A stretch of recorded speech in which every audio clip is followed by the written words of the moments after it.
A second grader kicked out of a private Christian school for liking another girl. That's what Owasso mom Delaney Shelton says happened to her 8-year-old daughter. She was upset and crying, asking me if God still loved her, if she was wrong for the way that she feels. Shelton says Rejoice Christian Schools, where they've been enrolled for several years, expelled her daughter Chloe for telling her classmate she had a crush on her, a move that's left her shocked.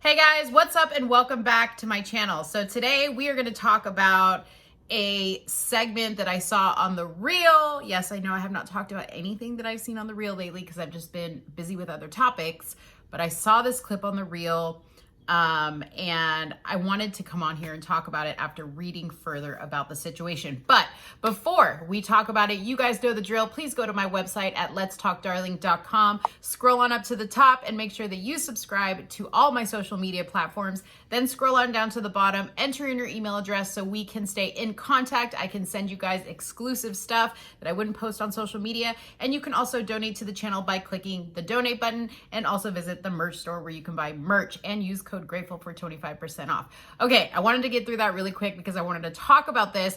I'm going to link below to the episode of The View that I am going to refer to here in this video. And then I'm also going to link to an article kind of further explaining the situation that I'm about to talk about. So, a little 8-year-old girl named Chloe, she went to school, she's in 2nd grade. She goes to school at a private Christian school called Rejoice Christian School in Owasso, Oklahoma. Now, little Chloe decided, again, I want to reiterate that she's 8 years old, decided to express to another little girl that she had a crush on her, okay? So The View did a whole segment on this, talking about what their thoughts were on it. So I want to address some of the comments that they made in that segment. And then as I delved further into the actual details of the situation, I found some more interesting stuff that I want to talk about, okay? So, as I stated, Chloe confessed her feelings of having a crush on another little girl. I don't know how old this other little girl was. I'm assuming it was in her grade. And that got her in some deep trouble. The little girl's mom got a call from the school and they said, you need to come pick up Chloe because we have a situation. And they proceeded to have a conversation with Chloe and her mom. And the conversation is what really intrigued me. I'm going to go into that in just a second.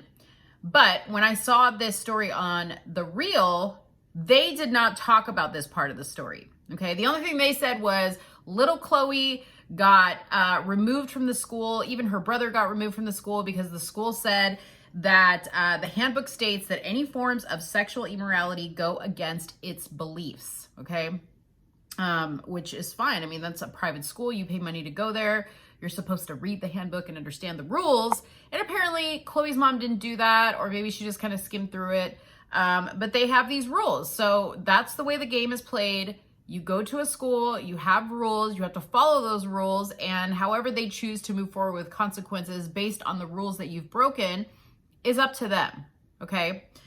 Now on The Reel, Garcelle, who's one of the hosts on The Reel, quickly said, well, this is not very Christian of this Christian school to kick a little girl out for just admitting she had a crush on another little girl. What's the big deal?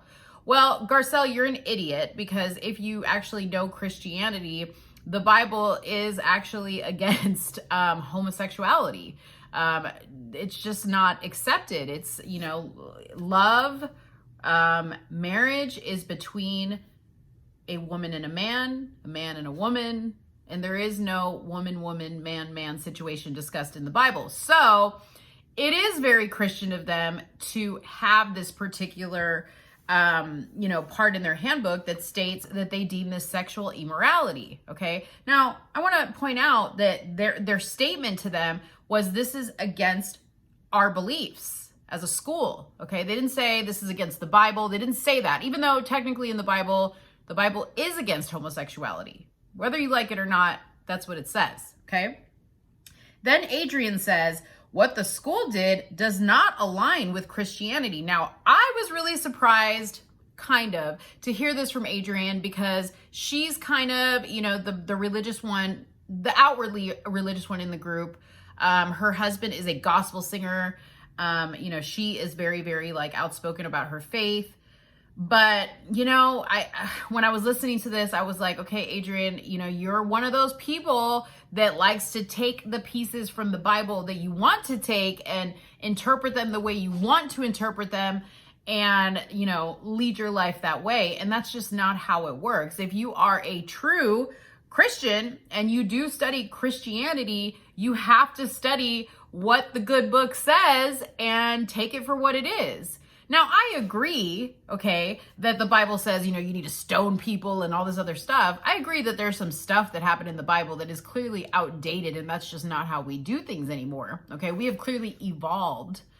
But there's a reason why God made this, made love and marriage and sex to be between a man and a woman, because without that, there's no, evolvement. There is no continuation of life. You understand? So because a woman and a woman cannot create life, a man and a man cannot create life. Yes, you can adopt life, which is a great thing. I mean, I know a lot of gay couples that have adopted children and are wonderful, wonderful parents. But the Bible is very clear that love is between a man and a woman and nothing else. Okay, so here's the part, and Lonnie kind of alluded to it on the show. She said, well, but what about the other little girl, the girl that she confessed the crush to? How did she feel? Because they were all very focused on how this was impacting Chloe, who got kicked out. But Lonnie said, well, what about the other little girl? We're not getting the full story here. We also need to think about her. And that's one thing I do appreciate about Lonnie, is she kind of always, she doesn't side one way or another. She always kind of asks those other questions that I think a lot of us are thinking. But this was really interesting, and this is what prompted me to go find more information about it. So the principal had a discussion with Chloe and her mom, and she said, where did you learn, because I think in the conversation, Chloe, alluded to the fact that she knows what the word gay means and all this other stuff. And so the principal said, well, where did you learn language about the word gay? And this is where it gets interesting, you guys. So Chloe said, well, because gay people are represented in kids shows. And the mom said, unless you shelter them, it's unavoidable for them to know about this stuff. So I thought it was important to bring this up, because we have seen, especially over the last, couple of, I would say the last year more than anything, but over the last couple of years, we've seen a slow progression of these types of things sneaking their way into our children's programming, okay, where they talk about sexuality or they talk about racism. I made a video a while back about Barbie having a discussion about racism. A few people have made a video about the show Arthur and how, they showed a gay armadillo couple or whatever the hell Arthur is, aardvark, I don't know what he is, but they showed two male aardvarks getting married or something like that. And this story right here and this statement that I just read that Chloe said, well, gay people are represented in my kid shows, right? I see gay people on the kid shows that I watch. This is why this is very, very dangerous to do, okay? I agree that at some point in life, you're going to learn, hey, gay people exist in this world. There are people that feel like they're attracted to the opposite sex. There are people that feel like they might be a girl when they're really a boy, or vice versa. But this is where the danger is at 8 years old, you don't have the mental capacity to wrap your brain around what that means and how it ties into other things, and what impact it's going to have on your life, and what consequences might come of leading a life that way. So I thought it was interesting because she said exactly what a lot of us have been trying to say, which is we are confusing our children. We are confusing our children if we expose them to these things that early in life. And this is why children's programming needs to stay innocent, needs to somewhat be in a world of fantasy. Of course, yes, we need to use children's programming to teach life lessons, but they need to be based on on a moral grounding, if that makes sense. We don't need to be talking about sex or sexuality in children's programming. I don't think we really need to be talking about race, because I feel kids are not born racist. That's something that you're taught to be through your environment, you know? So I think it's definitely the parent's responsibility to teach those things. And a parent, if you feel like you need to talk about at an appropriate age sexuality with your kids, that's your job to do. That's not the Cartoon Network's job to do. But what's really sad is, you know, this left poor little Chloe quite confused. And she said, well, the Bible says that you can only marry a man if you're a woman, or a woman if you're a man, and you can only have kids with a man. Does this mean that God still does not love me? And this just broke my heart, because again, we're prompting these kids to think about things that they normally wouldn't think about. Of course, God's going to love you. God made us all, you know, God created each and every one of us. We are made in his image. We are sinners. We're not perfect. He knows we're not perfect. He's going to love us. You know, when the day comes that our life ends and we go to meet our maker, of course he's going to say, hey, you could have done some things better, but I still love you. That's what's so great about God. That is what's so great, is he loves us regardless. He loves us of whether we get up for church, of whether, you know, we lead a perfect life, you know, all the time, which none of us do. He loves us regardless. So it's very, very sad that this little girl now has to think about that as a result of the information that has been given to her through programming or through her environment, things that she shouldn't have to think about. As a kid, your life should be so carefree. It should be lighthearted. It should be fun. Of course, you're learning along the way, and you're, you know, developing your brain and your thought process, but that takes time. You know, that takes time through experience and exposure. And we don't need to rush to, you know, expose our kids to everything too fast, quicker than they're ready for, or faster than they're ready for it. So at the end of the day, you know, there's a lot of uproar about Chloe. She, like I said, has now been removed from the school. Her little brother has been removed from the school. And the school basically just cited that their family beliefs don't align with what the school's beliefs are. And I think that's perfectly fine for the school to do that.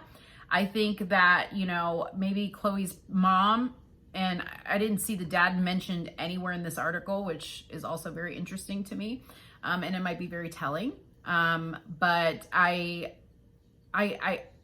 didn't see anything in there, you know, that said, hey, like maybe, you know, we shouldn't be sending our kid to a Christian school if our values don't align with Christianity. It can be a little bit confusing. But I can't even imagine how little Chloe's going to, you know, develop on in her life in the public school system, because we all know what a jungle that is. And when I say jungle, I mean like it's wild. It's wild in the public school system, okay? I'm not referring to anything in particular. I'm just saying one of my kids went to public school and one of my kids went to a private school. And in that private school, I just want to point out that they also are not allowed to hold hands. They're not allowed to kiss. They're not allowed to hug. They're not allowed to have any displays of affection. And we follow those rules. We do. Now, we're affectionate at home. We love each other at home. My children see examples of love. But they know there's a time and a place for everything, okay? Anyways, I want to know what you guys think about this story. I thought it was extremely interesting. Please definitely go to the links to watch the segment or the clip on The View about it, and also read the article so that you fully understand what happened here. But I'm interested to know what you guys think about this. How you guys, think that? Do you think that the school should have maybe just kind of giving her a slap on the hand and move forward? Or do you think they were right in, removing her from the school and, telling her mom that the beliefs don't align with theirs? Definitely drop the comment. Let me know. Give this video a like. Give this video a share. And please do not forget to subscribe to my channel. Thank you guys so much and have a good one. Bye-bye.